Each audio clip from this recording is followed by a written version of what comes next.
கிறிஸ்து இயேசுவுக்குள் மிகவும் பிரியமான தேவனுடைய பிள்ளைகளே, சில நாட்களுக்கு பிறகு மீண்டும் கர்த்தருடைய செய்தியை சொல்ல வேண்டும் என்று நான் விரும்பியிருக்கிறேன்.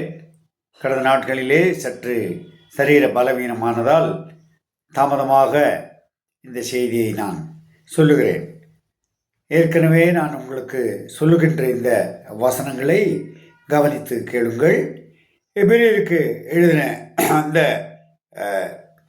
நிருபத்திலே, அந்த புத்தகத்திலே 3ஆம் அதிகாரம் 7ஆம் வசனம், இன்று அவருடைய சத்தத்தை கேட்பீர்களாகில். அதே அதிகாரத்திலே 15ஆம் வசனம், இன்று அவருடைய சத்தத்தை கேட்பீர்களாகில். 4ஆம் அதிகாரம் 7ஆம் வசனம், இன்று அவருடைய சத்தத்தை கேட்பீர்களாகில்.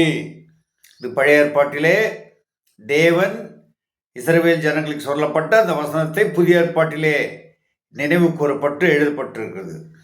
இன்று அவருடைய சத்தத்தை கேட்பீர்களாகில். வனாந்தரத்திலே கோபமூட்டின போதும் சோதனை நாளிலே நடந்தது போல உங்களை இருதயத்தை கடினப்படுத்தாதேயுங்கள்.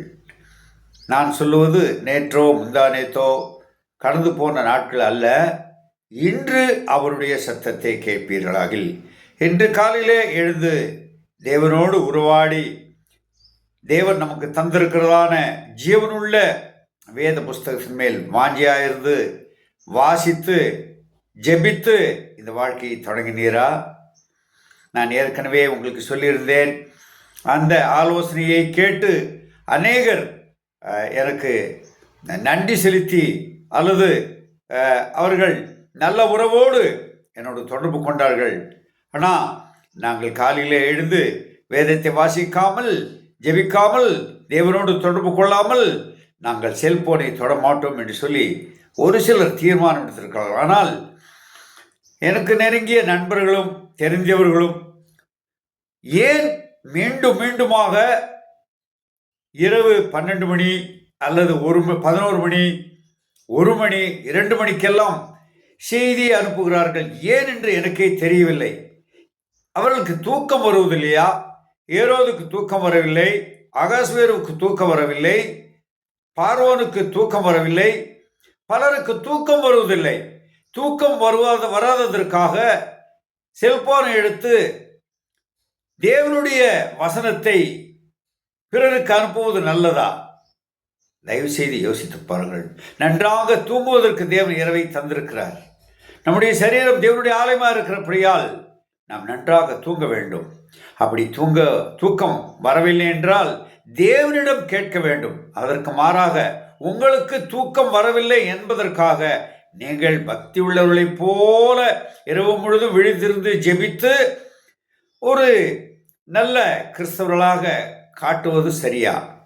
இது சற்று கடினமான சொல்லாக இருந்தாலும் சொல்ல வேண்டிய கடமை ஒரு தேவ ஊழியர் என்ற அந்த அதிகாரத்திலே நான் சொல்லுகிறேன். அருமையான தேவனுடைய பிள்ளைகளே, உங்கள் மீது எனக்கு அன்புண்டு. நன்றாக தூங்குங்கள். சரீரத்துக்கு வேண்டிய ஓய்வை கொடுங்கள்.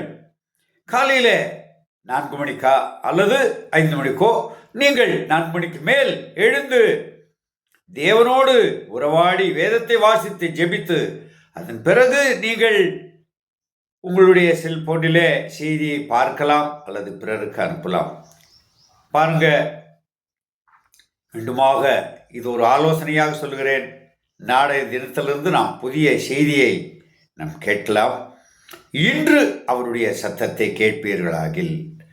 வனாந்தரத்திலே கோபமூட்டின போதும் சோதனை நாளிலே நடந்தது போல உங்கள் இருதயங்களை கடினப்படுத்தாதீர்கள். பிரியமானவர்களே, ஒரு நண்பனாக, ஒரு அண்ணனாக, ஒரு ஊழியனாக, ஒரு சகோதரனாக, ஒரு தம்பியாக நினைத்து இந்த ஆலோசனையை கேட்கும்படி மிகவும் தாழ்மையோடு கேட்டுக்கொள்கிறேன். தேவன் தாமே உங்களை ஆசீர்வதிப்பாராக.